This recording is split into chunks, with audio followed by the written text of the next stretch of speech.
Neutrality এবং আনবায়াসনেস, এটা হচ্ছে সবচেয়ে গুরুত্বপূর্ণ গবেষণা।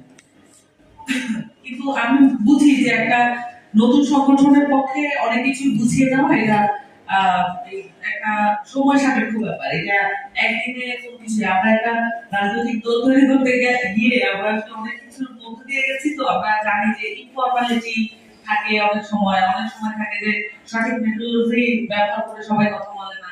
তারপরে একদিক দিয়ে আপনি বুঝাচ্ছেন, আরেক দিক দিয়ে আরেকজন একটা কথা বলে দিচ্ছে, এই ঘটনাটা ঘটে।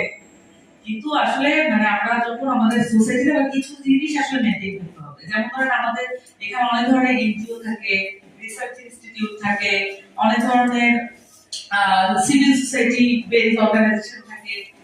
এই প্রত্যেকটা ধরনের অর্গানাইজেশনের যে ইন্টিগ্রিটি এবং এটার সাথে এই ইন্টিগ্রিটিটা আপনি আসলে কিসের লেভেলে ঠিক করবেন, আমার কাছে মনে হয় যে আপাতত আমরা ধরে নিতে পারি যে অ্যামনেস্টি, ইউএন এর মতো যে ইন্টারন্যাশনাল সংগঠনগুলো আমরা দেখে এসেছি যারা পরিচালিত হয়, তাদের ল্যাঙ্গুয়েজ কেমন, তাদের মেথোডোলজি কেমন, তারা আসলে একটা বিষয়কে কিভাবে অ্যাড্রেস করে, এইটাকে আমরা মোটামুটি স্ট্যান্ডার্ড ধরে আগানো ভালো। কারণ আমরা যদি আসলে বাংলাদেশের যে সিভিল সোসাইটি বা গবেষণা প্রতিষ্ঠান তাদের স্ট্যান্ডার্ড ধরি, আমরা খুব বেশি দূর আগাতে পারবো বলে আমার কাছে মনে হয় না।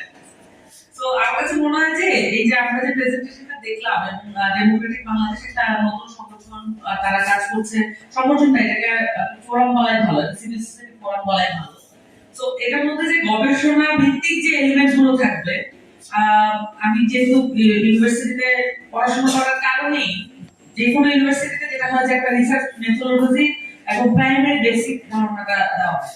কিন্তু আমরা যদি আমাদের যে রিসার্চ সেখানে সিদ্ধান্ত গ্রহণ এবং সেই সাথে বর্ণনাত্মক পজিশন গ্রহণ করি, সেটা কিন্তু কোনোভাবেই রিসার্চের পর্যায়ে আর হবে না।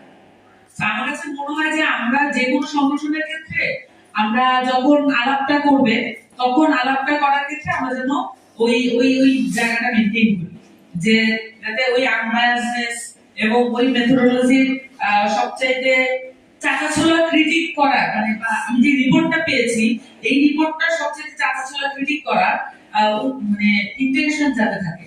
এবং সেই সাথে যেমন আমাদের যেখান থেকে আমরা রিপোর্ট কালেক্ট করি মানে রিসার্চের ক্ষেত্রে, সেইখান থেকে রিপোর্ট এগুলো হচ্ছে আপনার ফার্স্ট হ্যান্ড তো আপনার এটা সোর্স না, এটা হচ্ছে রিপোর্টার একটা পত্রিকার সে তার সোর্স থেকে পেতে দিতে, তার হচ্ছে টার্সিয়ারি সোর্স হতে পারে। এবং আমি আবার পত্রিকা থেকে রিসার্চ করছি, আমি টার্সিয়ারি মানে আমি একদম সারফেস লেভেলে দেখছি।